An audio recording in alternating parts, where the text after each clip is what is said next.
Power of negotiations in property management. What I've seen in this industry when I started, property managers are really straight talkers. And after learning negotiations, I do a lot of sales myself in the business as well. And one thing I've learned in the industry overall, in our life as well, we negotiate a lot. But then when I used to work in different agencies, I used to see property managements or the departments or the team members in those departments talking to the tenants or renters on, say, rent increase, let's say, or other different scenarios. But the discussions were very straightforward. Perhaps there are some odd one out there who would love to negotiate as well. I love the game of negotiations. I'll give you an example on that. Let's say the rent increase was sent out to the tenants and the rental provider has advised a certain rent, or the property management company and the rental provider were on page with the rental increase. The renter comes back and suggests, I don't want to pay what you've asked for. And this is what you've asked for, and they come back and offer you that. It's a big gap. Now, there's few options. Now, remember my last video? You can't actually issue notice to vacate just because they ask for a rent reduction, perhaps, and want to negotiate on rent increase. There's different ways to do it. In this scenario, when this happened recently, the question was asked to a renter.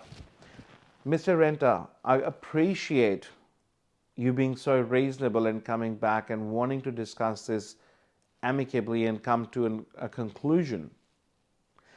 That deflated the situation, first of all. And then the question was asked, how do you expect me to help you? What are your expectations out of this? Rather than saying, no, we are not going to adjust the rental, it stays the same. So that is pretty much banging the door on the face. The question was asked, what are your expectations out of this conversation? How do you feel that I can be best of your assistance? The person said, you've sent me a rent increase of $640 per week, let's say in this instance. I don't want to pay more than $580 per week.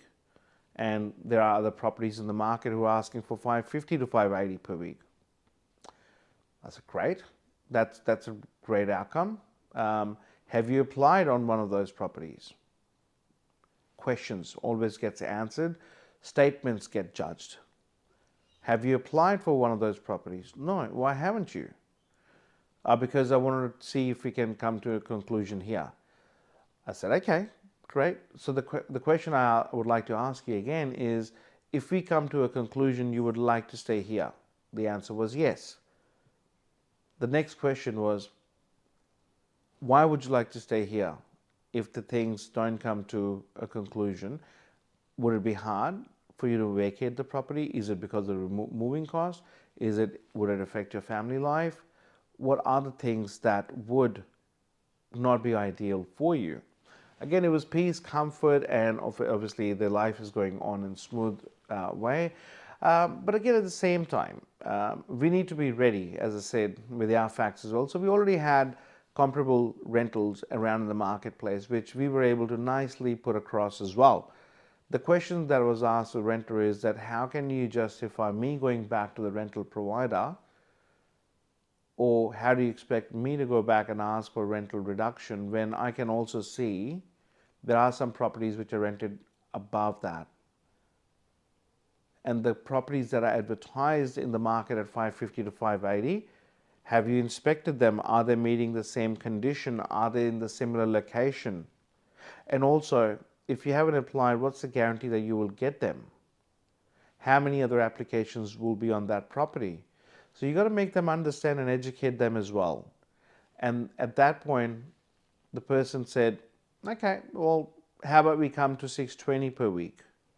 And we had instructions from the rental provider that they would be okay with that. And the next question was a lease signing. The person was not able to sign a lease for 12 months. And at that point, we had to be firm on a certain ground, where if that is the case, then I think it's a big no-no. Because sometimes you have to have your own backing to ensure what is your walkaway point. Walkaway point is really critical, and be prepared to walk away. be the one who cares the less or the least. That's where the negotiations are won. We have eventually then signed up this lease for 12 months where the renter was not willing to sign up for 12 months with the desired rent, what we wanted. So, in a nice way. And they felt good about it. They felt good about it because obviously they were listened to as well. So, sometimes it's not about just pushing people back, it's about making them understand and understanding them. Where are they coming from and what are their points? Sometimes people want something, but they don't know why they want something. So, you need to understand and make them understand. Take care.